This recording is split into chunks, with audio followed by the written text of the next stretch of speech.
Hey Mike, how you doing? Hey, Johnny, real good. How are things on the other side of the Potomac?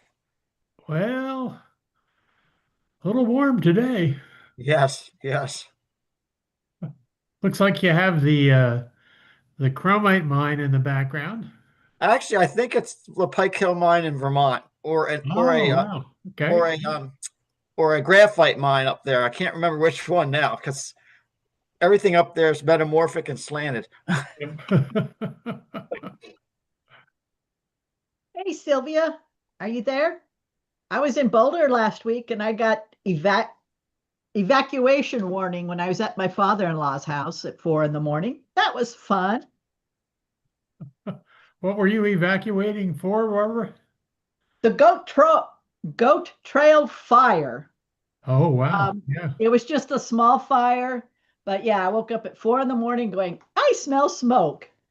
And so when I looked at my phone to see what time it was, I saw that I had a text message and I was going, who's texting at 4 in the morning? And it was the county or the city, one of them, Yeah. because I have warnings on for the city for my father-in-law's house. Because a couple years ago, there was a fire that was closer to his house, but he decided not to evacuate. And nobody in the rest of the family knew about it until after it was over. So we all signed up for the evacuation notices just in case, so we could encourage him to evacuate. Sounds Well, like where it. did Glad where you're did you go? okay. Where did you go? What? Where did you go when Oh, they evacuated? my father-in-law unfortunately had just passed Right. 2 years Oh, okay. ahead of time. I was You figuring, weren't okay. You weren't there. this is just a continuation of my bad luck. So I got everything in the car because I was already halfway packed. I wasn't, you know, I was living out of a suitcase. Um, and then I drove out to my family farm and I was able to look back and I didn't see any fire. I just saw the red lights of the fire truck. So I decided to go back to my father-in-law's house and I stayed packed just in case it got worse, but it didn't. Wow. We got the all clear at 7, but that was a fun morning. And then they had another fire, a small fire a couple miles north of that. So I don't know if they have a fire bug going on or what. It's kind of scary with how dry it is in Boulder. And a lot of places. Yeah. Right.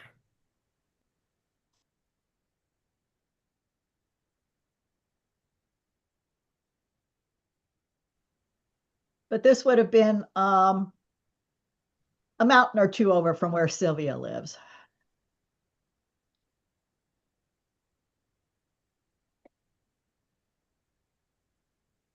Yeah, we were okay. It's just a little scary. Yeah, well, I was walking around the house looking out the windows trying to see, where if I could see any fire on any of the neighboring houses. It didn't occur to me that it would have been up on the ridge.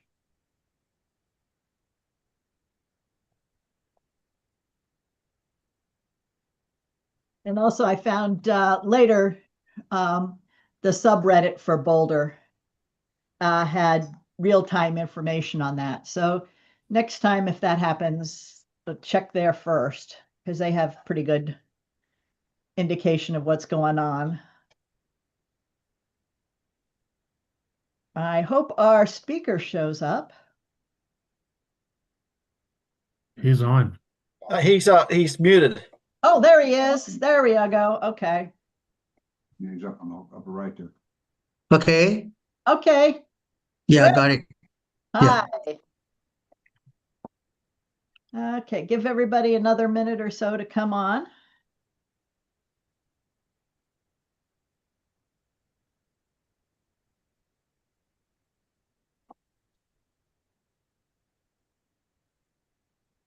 And I'm sorry, I need to double check the pronunciation of your name. Yeah. Adi Shantaram Adi Batla. Okay. Yep. Slower this time, please.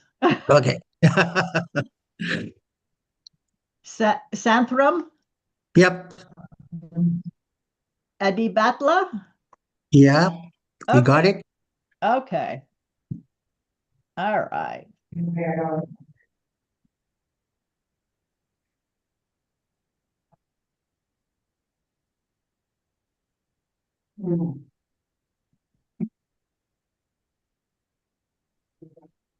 So shall I start?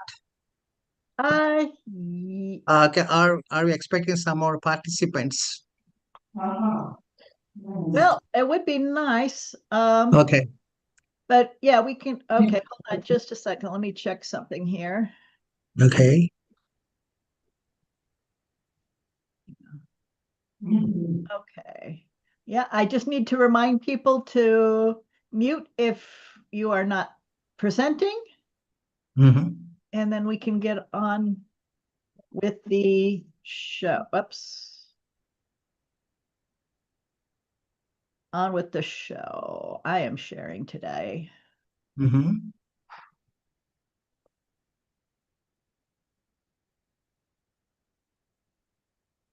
And there we go.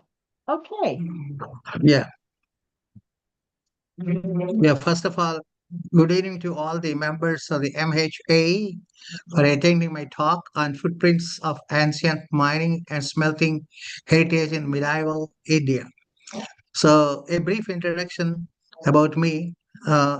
I uh, had my master's degree in applied geology and a PhD in mining engineering. And I worked with the zinc mining companies in India and also in copper mining and gold mining. And subsequently, I retired from the Bureau of Mines in India and then took up teaching assignments for some time. And now I'm retired and I'm very much keen in the ancient mining heritage and also the smelting histories in India and other parts of the world. So before that, I would like to thank to the organizers for accepting my proposal readily on this particular topic of interest. Before we navigate to this particular PowerPoint slides, let me explain you about the background of this particular presentation.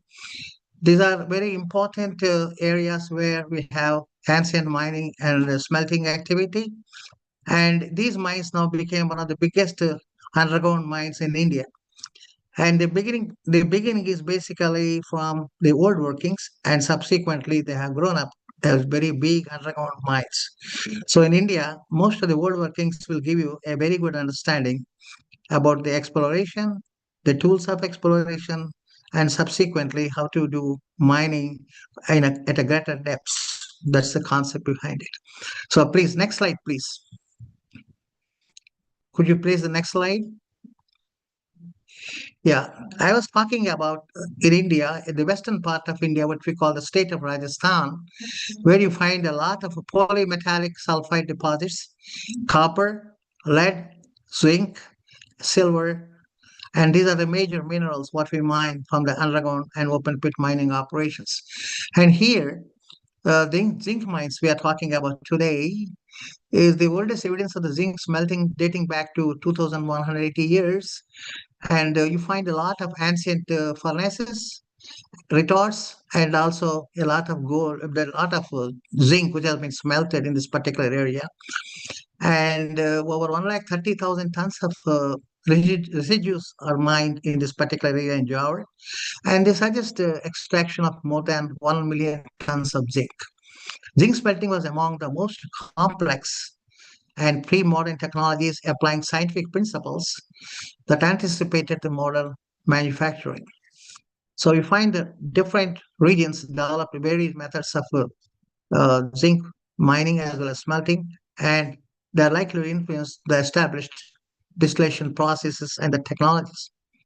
So mercury production was also a similar method, probably offered adaptable strategies that guided the zinc smelting practices. Okay, next slide, please. And apart from zinc, we also talk about copper. Copper is acknowledged as also in India as the first metal of the civilization, tracing back to the Indus Valley civilizations. In the historical context, you find about 3000 BCE, the copper has been mined in this several parts of India. And there are the ancient Vedic texts called Rig Veda, which speaks about the copper mining and also highlights the spiritual and medicinal importance of the copper during the Vedic cultures.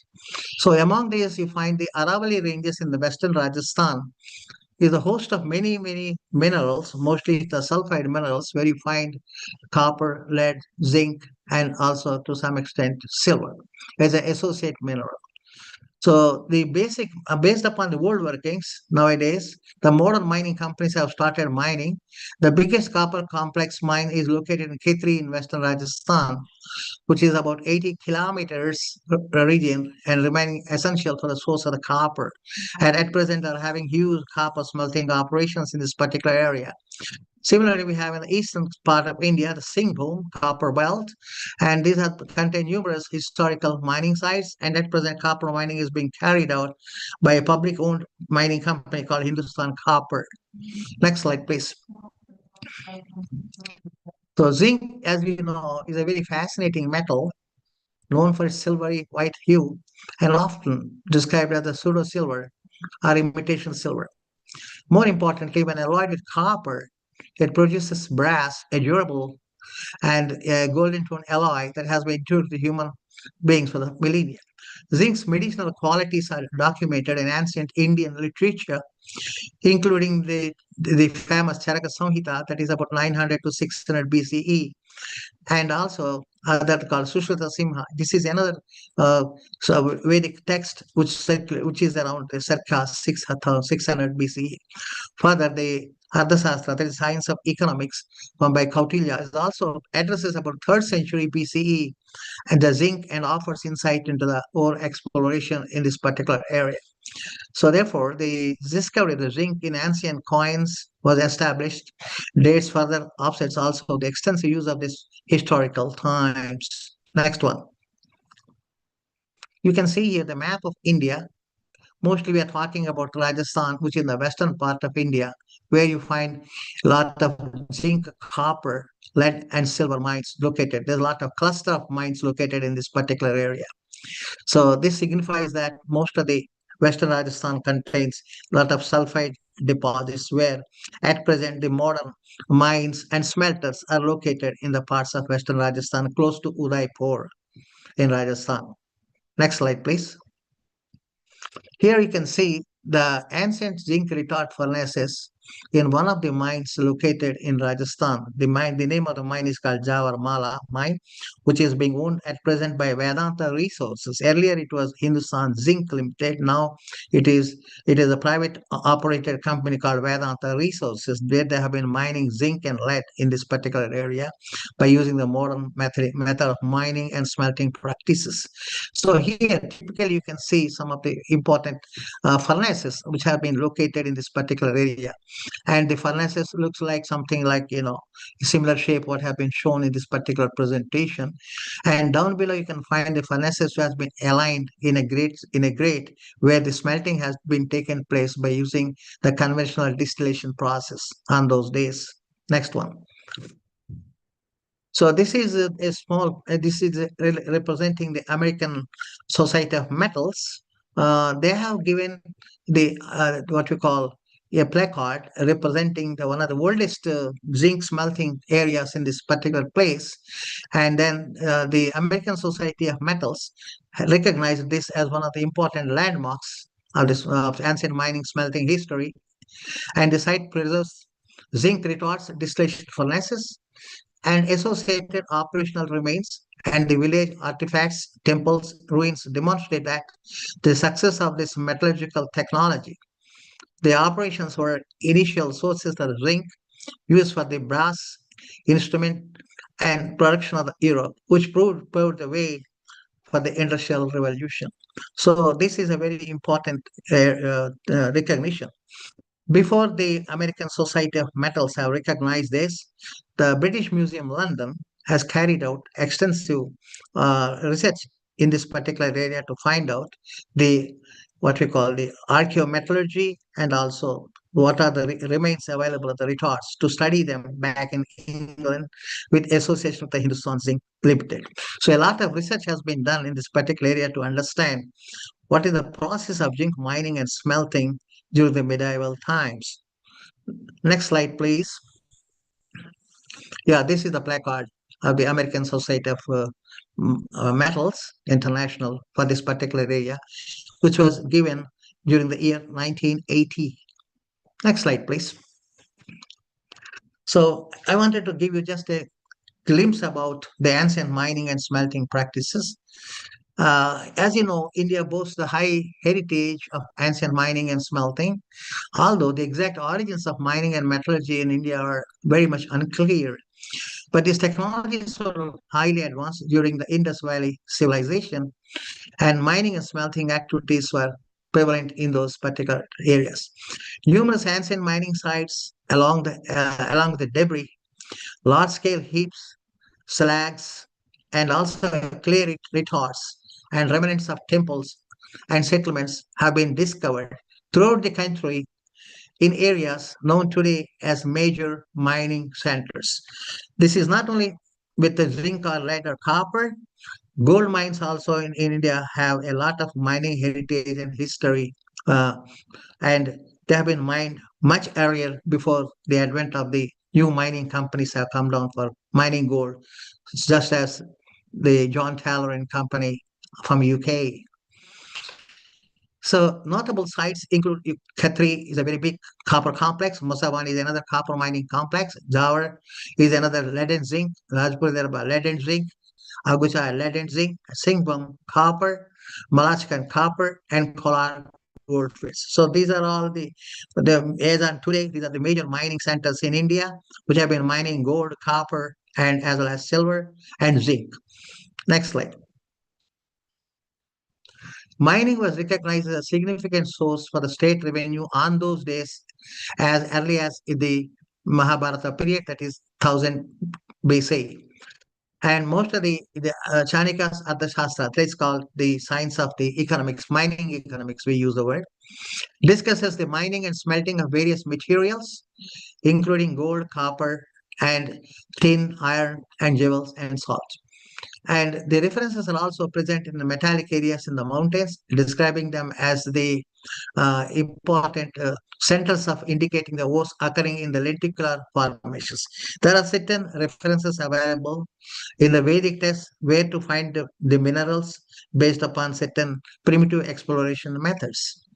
And then there is also Ardhasastra establishes a detailed and stringent regulations to ensure the efficient operations of the mining industry and what the code of conduct on those days required for the mining operations to be conducted. Those things were also very much highlighted in this particular Vedic text on those days. Next, please. This you can see the slide are the current mining activities at Jawar zinc underground mines. On the top, you might have seen some of the workings, old workings, which they have gone down. And down below, you find the smelting, the mining, and the smelting complexes in this particular area, which are being operated since the last 60 to 70 years in this particular area, mostly for the zinc, lead, and copper. Next one. Next slide, please. So what type of mining heritage these particular areas contain? So basically the heritage of zinc and copper mining showcases a blend of ancient metallurgical expertise and contemporary industrial leadership. India pioneered the production of high quality zinc on an industrial scale as on today's date. And a tradition that ensures today, though some of these largest mining operations which carried out worldwide. Ancient Indians' proficiency in zinc metallurgy is recognized as one of the most significant scientific achievements. And these innovations are somewhere between 1000 BCE to 1200 CE. Around 1000 BC, India became the first civilization to refine the zinc through the process of distillation process. Next slide, please. Here you can see the ancient mine workings in Jawar area. So most of the ancient mine workings are in the form of adits. Some are in the form of tunnels, some in the form of vertical shafts, and sometimes they are openings from the surface. But most of the workings have gone up to a depth of maximum 50 to 60 meters below, and beyond that, even though there is a war, they could not able to do mining because there is no sophistication technology available on those days. Next one. So upon the completion of mining operations, the full partial extraction of the pillars were implemented. Most of the underground mines, what you can see, now it's very hard to enter into those areas due to safety problem. But you can find they did mining in the form of a stoping process because most of the ore bodies are lensoid type and some are lenticular. Therefore, they are not massive ore bodies. Therefore, they have used different type of techniques, especially when they want to go underground to do. Mostly they use the techniques of fire setting and followed by quenching. So the significant remnants of the timber, and also they use timber as a support in underground remains, and which includes the roof supports and haulage for scaffolding, and also the ladderways. And some of the samples wood has been tested for radiocarbon dating, and the timber indicates the age of the approximately 2,350 years plus or minus 120 years before present. So this timber carbon dating has been carried out in India as well as in Canada, and also the British Museum London, and these are the information gained from this particular source. And carbon 14 analysis of the three phases of mining activity has been carried out at the Java area, and they date back between 4th century to 1st century BC. Most underground galleries were excavated with arch roofs having pillars for structural support, and arcuate or pillars were spaced at regular intervals, 8 to 10 meters in a staggered pattern to sustain the roof. So these pillars measure 1 to 3 meters in width and 4 to 5 meters in height. So I can show you some of the pictures of the underground excavations. Next slide, please. As you can see, the techniques are something like this. Initially, when they went underground, at that time the technology was not that much available. Therefore, the conventional technologies were started by using fire setting and then followed by quenching with water and subsequently manual extraction, and then give support through timber supports, then archer galleries and then roofs are being mostly arcuate archer roofs. The pillars are 1 to 3 meters width, height is 4 to 5 meters, I'm sorry. The spacing of the pillars 6 to 10 meters. And then archaeological evidence of the pillars have shown the timber which was used is 2,350 years BP. And also we find a lot of ladderways in underground, which I can show you some pictures. They have an excellent drainage system to divert the water, underground water. And then they have also used clay lamps in underground when during progress of working at different places in different stoping areas. Next slide, please. You can see here the timber remains in a haulage in Jawaharmala mine, and the top is the roof of the excavation. And down below, you're finding some of the timbers located at different places. And these timbers were almost pretty old because the already radioactive dating has been carried out, C14 dating for these pillars. And these pillars were still remaining in ground.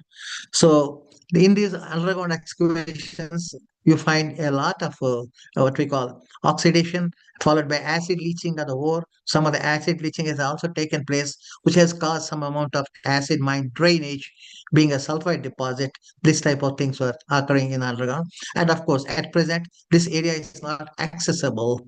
These are the pictures of 1982-83 when we have done extensive work to map the underground galleries of the old workings on those days.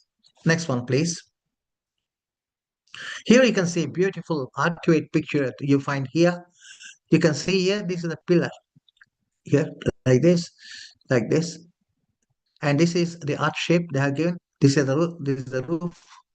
And down below, there is another arcuate shape like here. And they mined the entire lead zinc ore bodies here. Another type of ore bodies here. And the left, these pillars are remnants. You find here this one. This is a ladder, basically, which has been completely weathered out. At that time, they have been using the wooden ladders when during the conducting the operations. So this is the typical old mine showing how the underground mining has been done on those days. Next slide, please. Here you can see there's a two-stage of mining here. Down below, there is one excavation. They went down and did mining over here. And then they left this particular area. And again, they left a pillar over here. And again, another excavation you can find here. Another excavation you can find here.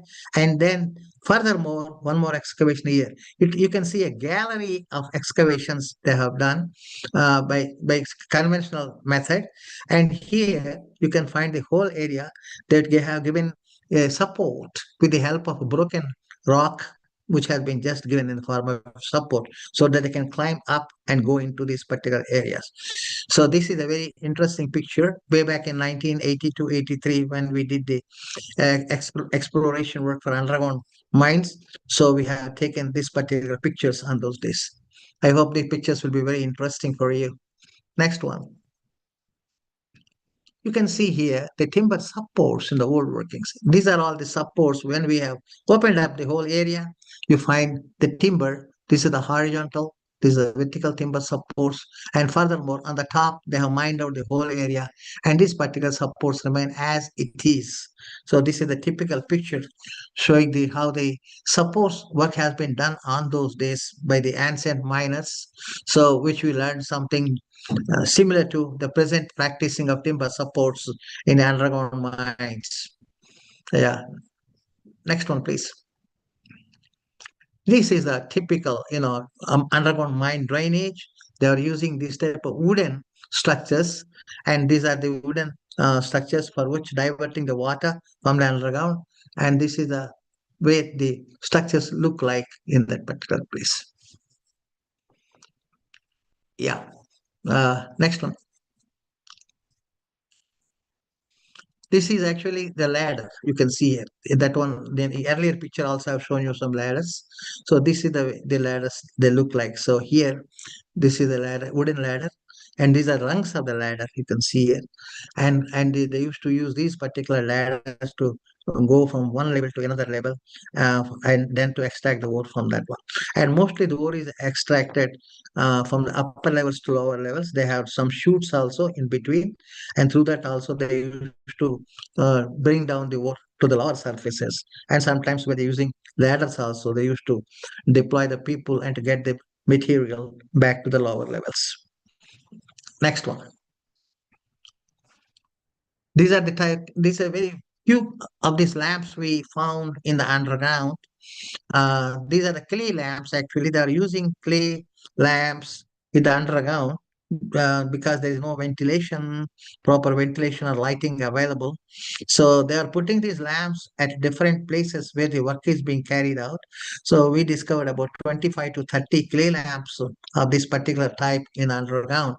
So these lamps are being used along with the wick ends with the oil, locally available oils on those days. And then for the underground illumination, they are using this particular clay lamps on those days. Okay, next one. So now we dealt a little bit about the mining aspects. Now we talk about the metallurgy, how the zinc metallurgy was developed on those days. Basically, the process involves three things. One is the mining part of the ore. The other component is the beneficiation or mineral processing. And the third stage comes the smelting. So most of the modern smelters today, they involve the process of mining, mineral processing, or ore beneficiation, or mineralizing, and subsequently you make a zinc concentrate, lead concentrate, and then you smelt it. And then for smelting, we need calcination, and then roasting, and then subsequently leaching, followed by what we call the distillation process or this. So now these technologies are the latest technologies. So mostly people use imperial smelting or they use roasting for smelting the zinc ores. So whereas the ancient metallurgy, the route is a bit different. Here they are using the clay retards. And retards, the entire metallurgy is based upon the retard-based system. In this, what they are doing is basically they crush the ore, they make it a very powdery ore, and then they prepare the retards, which are made up of clay, and they charge the zinc bearing ore at the powder sphalerite or galena along with sphalerite in these particular retards, and then they heat these particular retards to a particular temperature, and then the zinc distillation processes takes place, and here they are using the horizontal retard process. So and then once the retards get heated up, then the zinc is getting distilled. They use the distillation process, so there's a temperature difference, and then automatically distillation takes place, and then they convert that but distillation through the process of distillation into the metal zinc. So here the furnace systems are temperature controlled, and then they are using the perforated plates, and then followed by zinc metal extraction. This is the flow sheet of the operations which are being carried out during the ancient zinc metallurgy process. Next slide, please. Here you can find very interesting this type of things.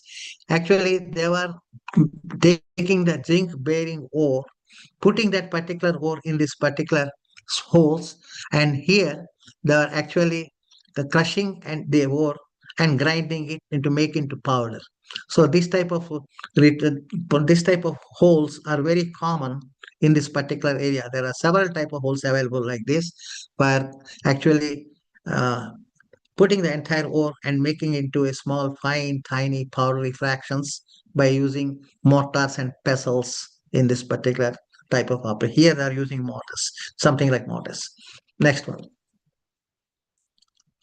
This one I wanted to show you very interesting. These are actually this is maybe slightly out of our coverage area of the topic, but at least it deserves some attention, because these are the instruments which have been found, surgical instruments in the copper and bronze ages in Taxila Museum by Marshall.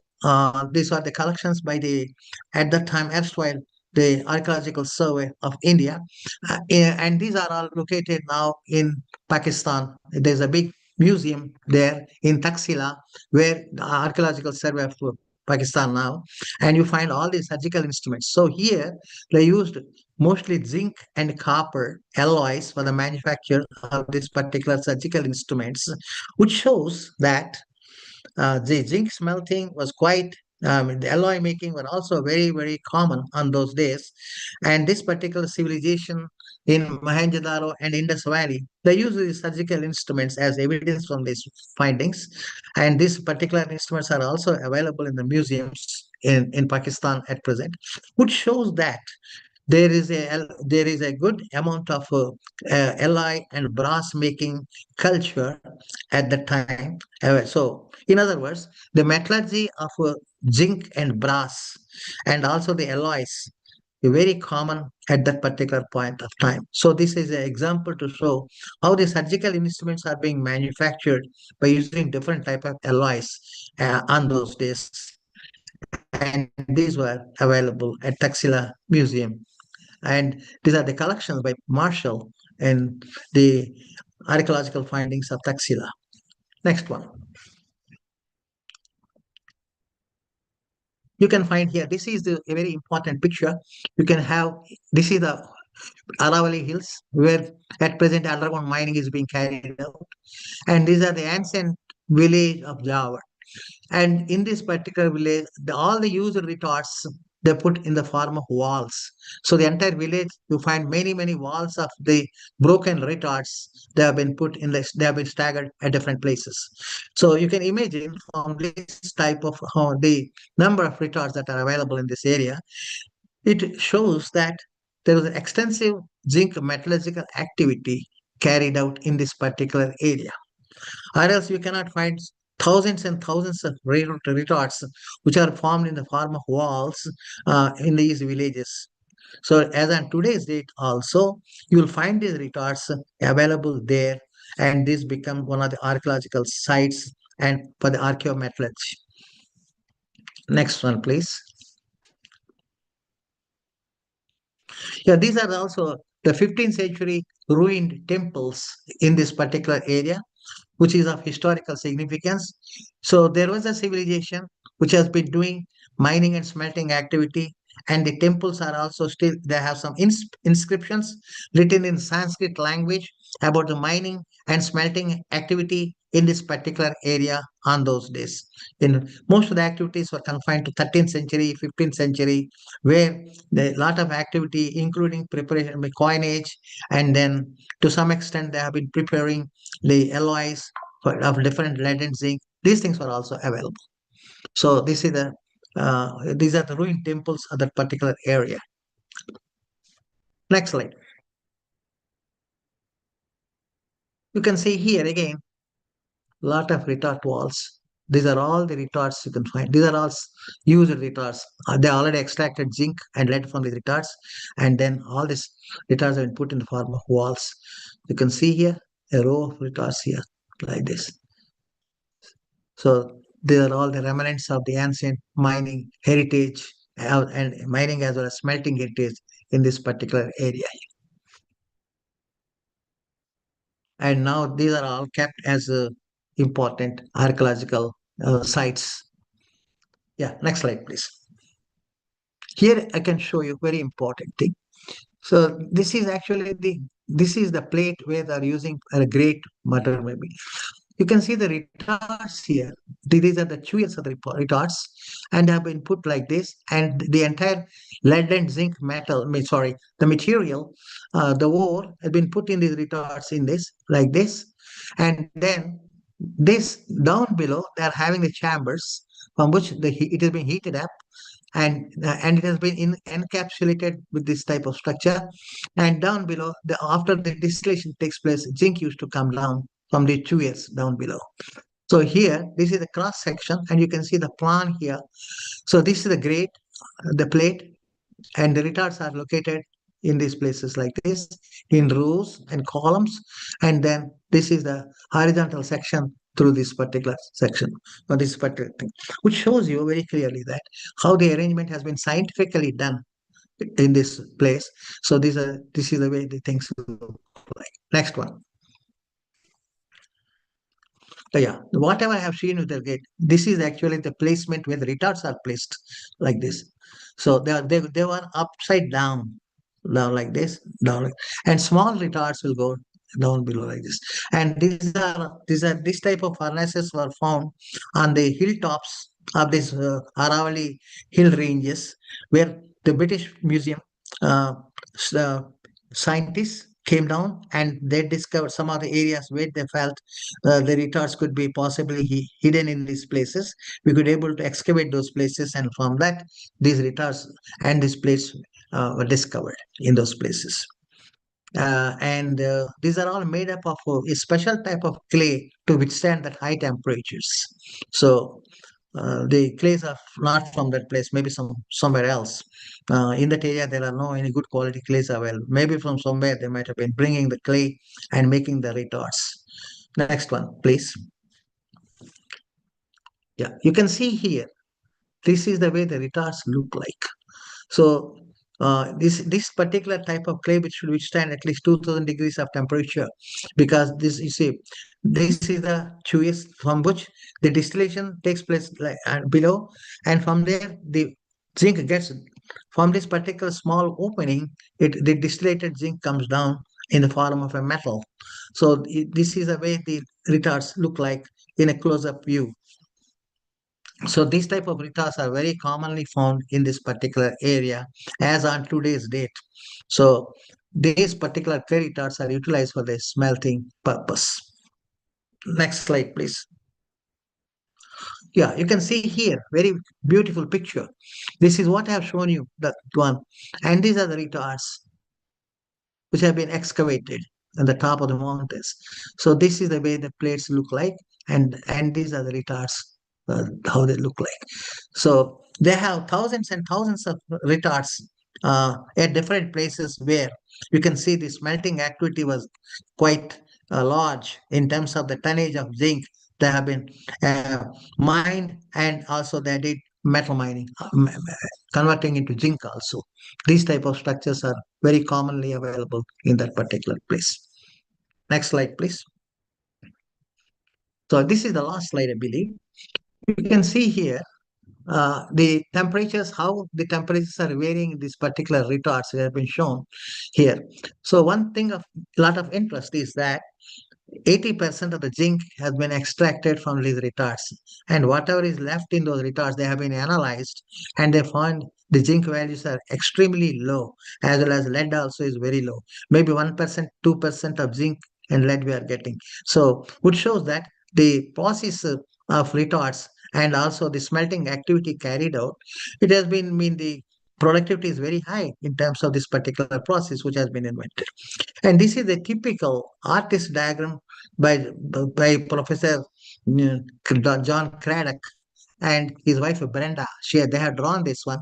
At that time, possibly they visualize the retards process may be something like this. They may be bringing the ore with the help of the mules at this point, and then the retards are constructed in this way. And fire, they have been using firewood down below to heat this particular retards, and then zinc is being extracted. This is the way they visualize it based upon the observations made in that particular place.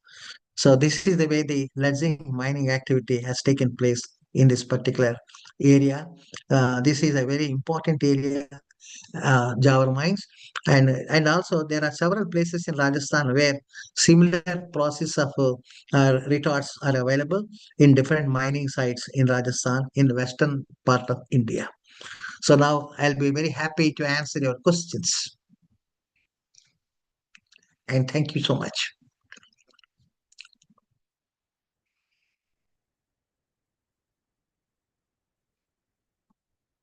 Ooh, thank you very much.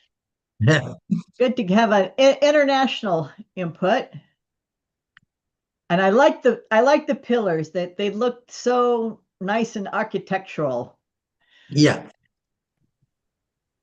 I'm afraid here in the US we just do pillars and that. Any questions? I'll start off, Barbara. What I was kind of wondering, did they charge fuel like coal or charcoal into the retorts? Yeah. And on that last picture with the vertical retorts, I was Yeah. wondering. It looked like the ladies were carrying crushed ore probably and Hmm. dropping it in, but I wasn't quite sure how. That, and so I guess the other question is, what were the furnaces being fueled with? Yeah. Yeah. Yeah. Was it charcoal, or are there coal deposits, or? Yeah. It's a charcoal. Oh, okay. Yeah. We don't have any coal deposits in that particular area. Mostly they Right. use the charcoal. Okay. Right. And there's a question about the discovery of some of these deposits, particularly the very old ones. Yeah. Geologically, were these ore deposits just sort of sticking out of the ground, or did was it acid mine drainage that might have given them a clue of that there was a deposit there? Yeah. Basically, these are all the sulfide deposits mostly formed within the dolomites. The mineralization is in the dolomites. Okay, right, that makes Yeah. sense. I like your Yeah, and the deposits are mostly lanceite and also stringer type of deposits, and a very few places where the lenses are aligned in any N echelon pattern. So sometimes you get a good lens, it may run for a few meters, and then it automatically disappears. Again, you find out one more lens, something like that. So there are parallel lenses, let us say.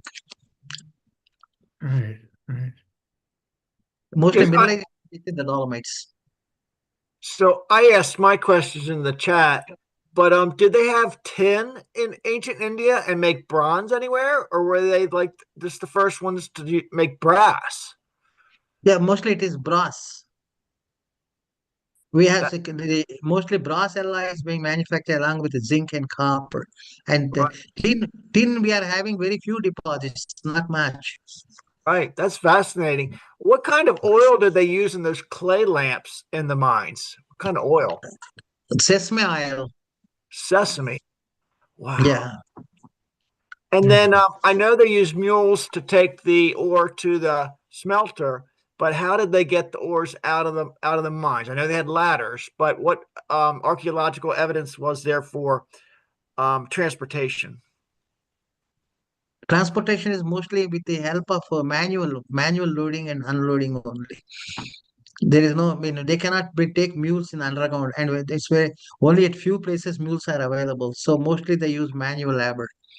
So did they use like baskets and hand barrows and sacks Yeah, and yeah, that, just carry them on their yeah, shoulder type of thing?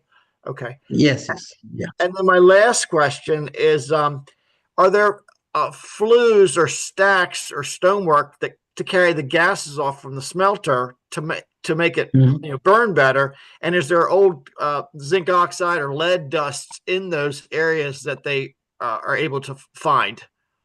Yeah. Basically, the ore is sphalerite and galena. So mostly this is sulfide ore. Okay, but if you smelt a sulfide, you dry the sulfur off, and then Mhm. if there's heat, you tend to lose Yeah, fumes of the zinc and the yeah, lead, and then where those fumes right. undergo. Mhm. And if you're trying to Yeah, get a draft on certain kinds of furnaces, I don't know about those retorts, then yeah, you might have a way of a little chimney type of thing. And then yes, is any of that yeah, remain with evidence of the metals yeah, oxides in them? yeah, yeah. Actually, as you know, when we convert to zinc sulfide, it will, by calcination, it will convert into zinc oxide and sulfur dioxide. So the sulfur dioxide is going to the atmosphere. At the time, we cannot convert into sulfuric acid. Therefore, the zinc oxide is what we call the calcine. And from the zinc oxide, it is very easy to convert in the process of distillation. Same process with the lead sulfide. But one problem is we are having also some amount of silver associated with the lead, and along with the zinc, cadmium is associated.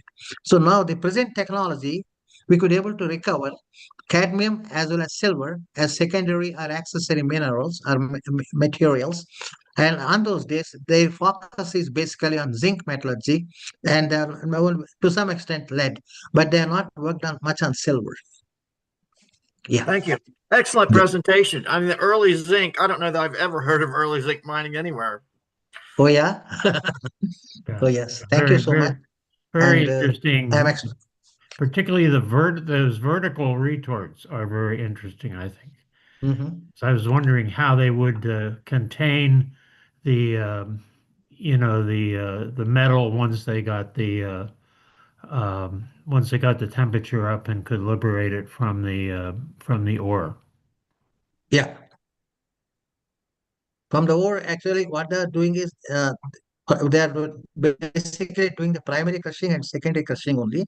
And that particular, and then maybe I'm not pretty sure about it whether they did any concentration, because at that time, basically, they are working on high grade zinc and high grade lead ores. This is a very selective mining. Nowadays, we don't talk about selective mining. And those days, they're very particular about good lenses, selective mining. Right. That's why the recoveries are very high. Is there an indication that they used a hand sorting of it Yeah. where they put it into the retorts? Yes. Yes. Okay. Mhm. Very interesting presentation. Um, John Mandel, do you want to ask your question or should I just read it off of chat? I was just wondering what kind of tools they were using below ground for the mining operations. Mostly they're using conventional tools like pestles and crowbars. They don't have any advanced equipment available because the metallurgy of zinc at that particular point of time, only iron metallurgy was developed to some extent. Therefore, they're using the conventional tools only, mortars, pestles, and crowbars like that. And mostly the uh, fire setting is one of the techniques adopted there. They heat the rock and again quench it with water and immediately rock peels out. Again, they advance it. Again, they heat it like that. It is a very slow process, but very progressive process. In the Americas too, in the 15th century. Very interesting. Any other questions? Comments? Well, thank you very much. Oh, Yeah, thank you. okay. Got a question that came up. Are measures being taken to preserve these historic mining sites? Yeah. They are. Yeah, the sites are well preserved now, and if anybody got an opportunity, definitely they can visit these places. Yeah, There Good. you go. and lot of literature on this particular aspect was available with the Journal of Archaeometallurgy by John Craddock, and also Freestone and John Whaley. All these people from the British Museum of Natural History, they have carried out extensive work in this area. Okay. Yeah, I was also associated with this work. Yeah, that's Anything else? Well, thank you very much. Yeah, you're welcome. Thank you. yeah. Yep. It's very good. Hope to see the rest of everybody at Pittsburgh at the end of Mhm. May. If you haven't, Yeah. if you're waiting to mail in your conference registration, Mhm. please send it to the Cape Girardeau address instead of the Boulder address, since I'm here, not there. But my brother's checking the post office box or the box in Boulder for me. But it's just easier if you send it off to Cape Girardeau, and always online, doesn't matter what post office box I'm using, it still gets to me. But hope to see you all there and see you next fall for the Nuggets. So thank you very much. Thank you. Bye bye. Yeah, bye.